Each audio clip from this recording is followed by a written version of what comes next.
C'est, si vous voulez, ce qu'il faut faire dans les autres périodes. Hein? Donc le deuxième grand chantier, il est très fortement lié à cette deuxième période de l'enfance. C'est la structuration de la personnalité. Aider l'enfant à avoir un moi fort.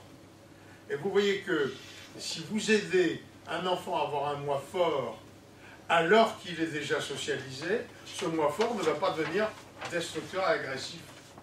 C'est un moi fort mais encadré. C'est un moi fort qui va s'exercer dans un cadre qu'il ne cherchera pas à détruire.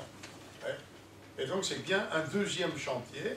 Et puis deuxièmement, dans ce deuxième chantier, on a besoin d'intéresser l'enfant à lui-même, et pour ça, il faut qu'il ait l'âge de raison. Alors je vous disais non, simplement les trois choses qui sont importantes dans ce chantier: aider l'enfant à bien se connaître et à savoir développer ses points forts, ses talents, de façon à acquérir une bonne grosse confiance en lui, sans lequel l'adolescence se passera forcément mal. Deuxièmement, ne jamais avoir peur de l'avenir.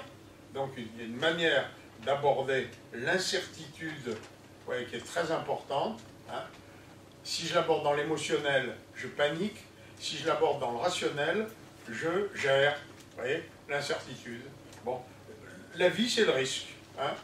La vie c'est le risque. Il faut être crétin comme certains hommes politiques pour parler du principe de précaution. La vie c'est le risque. On n'éliminera jamais tous les risques. C'est pas possible. La sécurité absolue, ça a un coût infini. J'ai expliqué ça à mes ouvriers quand je dirigeais une usine, ils ont très bien compris. Bon, donc il faut apprendre à à minimiser les dangers dans un monde incertain qui révèle un mélange d'opportunités et de dangers, pour se diriger plutôt vers les opportunités que vers les dangers, de façon à ce que la prise de risque ne fasse plus peur.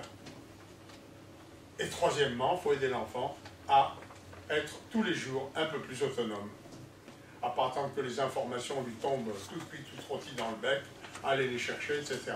Et les parents doivent laisser l'enfant peu à peu, grandir dans l'autonomie, en expliquant simplement, très clairement à l'enfant que l'autonomie, c'est pas de faire ce qu'on veut, mais ce qu'on doit comme on veut, sauf ce qui est interdit.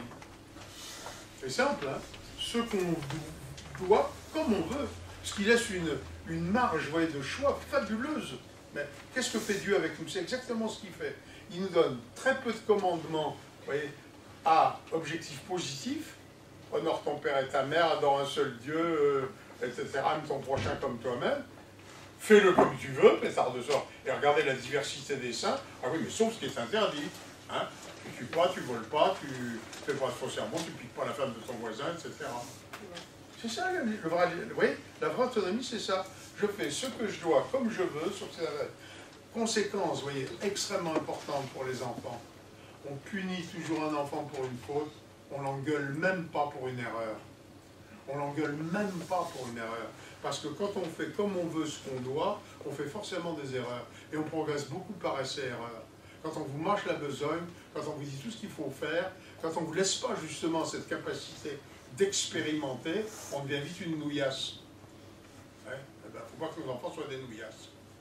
Donc si on veut qu'ils soient autonomes, il faut les laisser faire des erreurs. Et pas des fautes.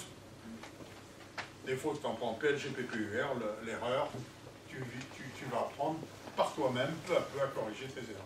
Voilà. C'est les trois choses importantes du deuxième chantier. Et le troisième chantier, c'est un chantier d'une nature différente, parce que c'est beaucoup plus, j'allais dire, un témoignage des parents que les chants du bonheur.